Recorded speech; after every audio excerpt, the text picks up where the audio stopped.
Gold hub తాకట్టులో ఉన్న బంగారాన్ని విడిపించి కొనబడును. అదే రోజు ఆన్లైన్ ధరకు కొని డబ్బులు ఇవ్వబడును. ఇజ్రాయెల్, ఇరాన్ చిన్న దేశాలైన ప్రపంచాన్ని భయభ్రాంతులకు గురి చేసేంత శక్తి వీటికుంది. వార్ వన్ సైడ్ అనేంత ధీమా వీటికుంది. కాలు దువ్వేలా లేటెస్ట్ ఫైట్ జరుగుతోంది. టెక్నాలజీ మాటున శత్రు దేశాలను ఏ విధంగా నాశనం చేయాలో, వ్యూహాలు ప్రతివ్యూహాలు ఎలా పన్నాలో వీటికి బాగా తెలుసు. ఇంతటి విధ్వంస ఆలోచనకు వారి వారి ఆయుధాలే బలం. ఈ రెండు దేశాల దగ్గర ఎలాంటి ఆయుధాలు ఉన్నాయి? వెపన్స్ స్టాక్ పెట్టుకోవటం అంటే అంత ఆషామాషి కాదు, అందరికీ తెలిసిన విషయమే. లక్షల కోట్లలో వ్యయమవుతుంది. అందుకు అవసరమైనటువంటి ఆర్థిక వనరులు ఎలా మేనేజ్ చేస్తున్నాయి? ఒక్కటేంటి, సృష్టించబోయే ప్రళయానికి అసలు ఎంత ఖర్చు అవుతుంది అనేది కూడా ఇక్కడ చాలా ముఖ్యమైన విషయం. అసలు అంతటి శక్తి ఆ దేశాలకు ఉందా? ఇజ్రాయెల్, ఇరాన్ వద్ద అసలు ఎలాంటి ఆయుధాలు ఉన్నాయి? యుద్ధం కోసం ఈ రెండు దేశాలు ఎలాంటి ప్లానింగ్స్తో ఉన్నాయో ఇప్పుడు ఒకసారి చూద్దాం మనం. ఇజ్రాయెల్, ఇరాన్ దేశాల మధ్య నెలకొన్న వాతావరణం దాడులు ప్రతి దాడులుగా మారింది. ఇరాన్ తన అనుబంధ గ్రూపుల ద్వారా ఇజ్రాయెల్పై, అలాగే ఇరాన్ సంబంధిత ప్రాంతాలపై ఇజ్రాయెల్ దాడులు చేస్తోందనే అభియోగం ఉంది.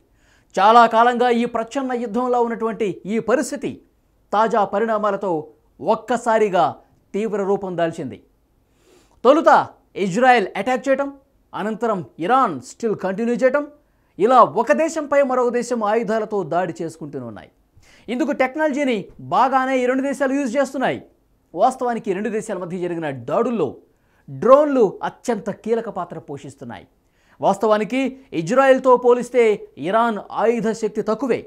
కానీ సుదూర ప్రాంతం నుంచి 300కి పైగా పేలుడు పదార్థాలతో దాడి చేయగల సామర్థ్యాన్ని ఇరాన్ ప్రదర్శించి అందరినీ నోరు వెళ్ళబెట్టేలా చేసింది. ఇరాన్ నుంచి 2100 కిలోమీటర్లకు పైగా దూరంలో ఇజ్రాయెల్ ఉంది. ఇజ్రాయెల్ కంటే ఇరాన్ చాలా పెద్ద దేశం. జనాభా పరంగా కూడా ఇజ్రాయెల్ కంటే 10 ఇంతలు ఎక్కువగా ఉంటుంది. ఇజ్రాయెల్తో పోలిస్తే ఇరాన్లో 6 ఇంతలు ఎక్కువ మంది సైనికులు కూడా ఉన్నారు. ఇరాన్లో 6 లక్షల మంది సైనికులుంటే ఇజ్రాయెల్ వద్ద 1,70,000 మంది ఉన్నట్లు అధికారిక గణాంకాలు చెప్తున్నాయి. ఇరాన్ వద్ద 3,000కు పైగా బాలిస్టిక్ క్షిపణులు ఉన్నాయని 2022లో అమెరికా సెంట్రల్ కమాండ్కు చెందిన ఓ జనరల్ చెప్పారు. మరోవైపు ఇజ్రాయెల్ కూడా పలు దేశాలకు క్షిపణులు ఎగుమతి చేస్తోంది. 1980 నుంచి 88 మధ్య కాలంలో సరిహద్దు దేశమైన ఇరాక్తో యుద్ధం మొదలైనప్పటి నుంచి ఇరాన్ తన క్షిపణి వ్యవస్థలు కావచ్చు, డ్రోన్లు అభివృద్ధి చేసుకునేందుకు చాలా పక్కాగా వ్యూహాన్ని సిద్ధం చేసుకుంటోంది. షార్ట్ అలాగే లాంగ్ రేంజ్ క్షిపణులను, డ్రోన్లను ఏర్పాటు చేసుకుంది. వాటిలో చాలా వరకు ఈ మధ్యకాలంలో జరిగిన ఇజ్రాయెల్ పైకి ప్రయోగం చేసింది కూడా. హూతీ రెబల్స్ సౌదీ అరేబియా లక్ష్యంగా చేసుకున్నటువంటి క్షిపణులను ఇరాన్ తయారు చేసినవేనని అనలిస్టుల పరిశోధనలో తేలింది. ఇజ్రాయెల్, ఇరాన్ దాడులు తారాస్థాయికి చేరుకుంటున్నాయి ప్రస్తుతం. ఈ నేపథ్యంలో తెరపైకి international institute for strategic studies రెండు దేశాల మిలిటరీల ఆయుధ సంపత్తిని బేరీజు వేసి అత్యుత్తమ అంచనాలు కూడా రూపొందించింది. ప్రపంచవ్యాప్తంగా దేశాల సైనిక బలాన్ని అంచనా వేసేందుకు ఈ IISS బెంచ్ మార్క్గా చెప్పుకోవచ్చు. ఇజ్రాయెల్ తన రక్షణ కోసం ఇరాన్ కంటే ఎక్కువ ఖర్చు పెడుతోంది. 2022, 2023లో ఇరాన్ రక్షణకు కేటాయించిన బడ్జెట్ ఏడాదికి దాదాపు $7.4 బిలియన్. ఇజ్రాయెల్ అంతకు రెండింతల కంటే ఎక్కువే, అంటే దాదాపు $19 బిలియన్ ఖర్చు పెడుతోంది.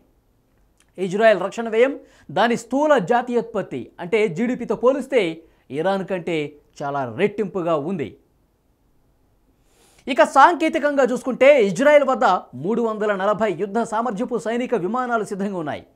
వైమానిక దాడుల్లో వీటిని ఉపయోగిస్తారు. వీటిలో సుదూరు నుంచి దాడులు చేసే F-15 విమానాలు, F-35 అత్యాధునిక రహస్య విమానాలు ఉన్నాయి. ఇవి రాడార్ నుంచి కూడా చాలా సులభంగా తప్పించుకోగలవు, వేగంగా దాడి చేయగలవు. ఇక ఇరాన్ విషయానికి వస్తే 1960 నాటికి చెందిన జెట్స్, F సిరీస్లోని 4, 5, 14కి చెందిన విమానాలు ఇరాన్ వద్ద ఉన్నాయి. అయితే పాత విమానాల్లో ప్రస్తుతం ఎన్ని ఎగురుతాయన్నది స్పష్టంగా తెలియదు. అందులో కూడా అమెరికాకు చెందిన F-14 టామ్కాట్కు చెందినటువంటి విమానాన్ని 20 ఏళ్ల కిందటే అమెరికా సైనిక దళం నిలిపివేసింది. ఇక మొత్తంగా చూసుకుంటే ఐరన్ డోమ్ ఇక్కడ చాలా ప్రత్యేకంగా చెప్పుకోవాలి. శత్రు దేశాలు ప్రయోగించే క్షిపణులను ఆకాశంలోనే ఇది పేల్చేస్తుంది. అలాంటి డోమ్స్ ప్రస్తుతం ఇజ్రాయెల్ వద్ద ఉన్నాయి. వాస్తవానికి ఇజ్రాయెల్ రక్షణ వ్యవస్థకు వెన్నుదనంటే ఐరన్ డోమ్ అనే చెప్పాలి. ఇజ్రాయెల్ క్షిపణి రక్షణ వ్యవస్థను ఇంజనీర్ యూజీ రూబిన్ స్థాపించారు. ప్రస్తుతం Jerusalem institute for strategy and security senior రీసెర్చ్గా ఆయన పనిచేస్తున్నారు. ఇరాన్ ప్రయోగించిన క్షిపణులు, డ్రోన్లను ఈ ఐరన్ డోమ్స్ కూల్చేయడంతో తెరపైకి ప్రస్తుతం రూబిన్ పేరు తెర మీదకు వచ్చింది. లక్ష్యాలకు వ్యతిరేకంగా డోమ్ సిస్టమ్ పనిచేయటం దాని స్పెషాలిటీ. షార్ట్ రేంజ్ మిసైల్ డిఫెన్స్గా కూడా దీన్ని చెప్పొచ్చు. సో ప్రస్తుతం ఇజ్రాయెల్ ఇరాన్ మీద ఏ విధంగా విరుచుకుపడుతుందో మనం చూస్తున్నాం. ఇరాన్లో ఒక విధ్వంస కాండే సృష్టిస్తోంది ఇజ్రాయెల్. ఇక గతంలోకి ఒకసారి వెళ్తే 1980-88 మధ్య కాలంలో సరిహద్దు దేశమైన ఇరాక్తో యుద్ధం మొదలైనప్పటి నుంచి ఇరాన్ తన క్షిపణి వ్యవస్థలు, డ్రోన్లను అభివృద్ధి చేసుకునేందుకు అత్యంత ప్రాధాన్యత ఇచ్చింది. షార్ట్ లాంగ్ రేంజ్ క్షిపణులను, డ్రోన్లను అభివృద్ధి చేసింది. వాటిలో చాలా వరకు ఇటీవల ఇజ్రాయెల్ పైకి ప్రయోగించిన వాటిలో కూడా ఉన్నాయి. ఇజ్రాయెల్కు బలం, బలగం, దాని వైమానిక శక్తి, దానికి ఉన్నటువంటి ఆయుధ సంపత్తి. ఇరాన్తో గ్రౌండ్లోకి దిగి పోరాటం చేసేందుకు సుముఖత తక్కువనే చెప్పాలి. ఇరాన్ కీలక లక్ష్యాలపై వైమానిక దాడులు చేసే సామర్థ్యం ఇజ్రాయెల్కు ఉంది. నింగి నుంచి జరిపే దాడులతోనే గురిపెట్టి మరీ అనుకున్న వారిని లేపేసేంత శక్తి ఉంది. ఆయిల్ ఇన్స్టాలేషన్స్ ధ్వంసం చేసే కెపాసిటీ ఇజ్రాయెల్కు చాలా స్పష్టంగా ఉందని చెప్పాలి. ఇరాన్ నావికా దళాల వద్ద 220 నౌకలు, ఇజ్రాయెల్ వద్ద సుమారు 60 నౌకలు ఉన్నట్లు స్పష్టంగా గణాంకాలు చెప్తున్నాయి. ఇజ్రాయెల్కు సొంతంగా అణు ఆయుధాలు ఉన్నట్టు అంచనా ఉంది. కానీ దీనిపై ప్రభుత్వం అధికారిక విధానం ఏంటన్న విషయంలో ఇంకా స్పష్టత లేదు. ఇరాన్ వద్ద అణు ఆయుధాలు లేవని అనుకుంటున్నారు. తన పౌర అణు కార్యక్రమాన్ని అణు ఆయుధాలు కలిగిన దేశంగా మార్చుకోవడం కోసం ప్రయత్నిస్తుందన్న ఆరోపణలు కూడా ఇరాన్ ఖండిస్తూనే ఉంది. సో ఓవరాల్గా చూసుకుంటే కనుక ఇరాన్, ఇజ్రాయెల్ పూర్తిగా ఒక యుద్ధ వాతావరణం ఇప్పటికీ కొనసాగుతూనే ఉంది. ఇజ్రాయెల్ ఇరాన్ మీద అణుదాడులు చేస్తుందని ఒక అనుమానం కలుగుతోంది. ముఖ్యంగా ఇప్పటి వరకు డ్రోన్ల సాయంతో, క్షిపణుల సాయంతో ఇరాన్లో ఒక భీతావహ పరిస్థితి ప్రస్తుతం కనిపిస్తోంది. ఇస్ఫహాన్ పట్టణాన్ని టార్గెట్ చేస్తూ విపరీతంగా బాంబుల వర్షం కురిపిస్తోంది. సో ఈ రెండు దేశాలకు సంబంధించిన మిత్ర దేశాలైతే చాలా స్పష్టంగా ఈ యుద్ధాన్ని విరమించుకోండి అని చెప్పి చెప్తున్నప్పటికీ కూడా ఇంకా యుద్ధం కొనసాగుతూనే ఉంది. సో ఓవరాల్గా రెండు దేశాల ఆయుధ సంపత్తిని బేరీజు వేసుకుంటే ఏ దేశానికి ఏ దేశం తక్కువ కాదు అన్న సమాచారం వస్తుంది. రెండు దేశాల దగ్గర చాలా బలమైనటువంటి ఆయుధాలు ఉన్నట్టుగా స్పష్టంగా అర్థమవుతుంది.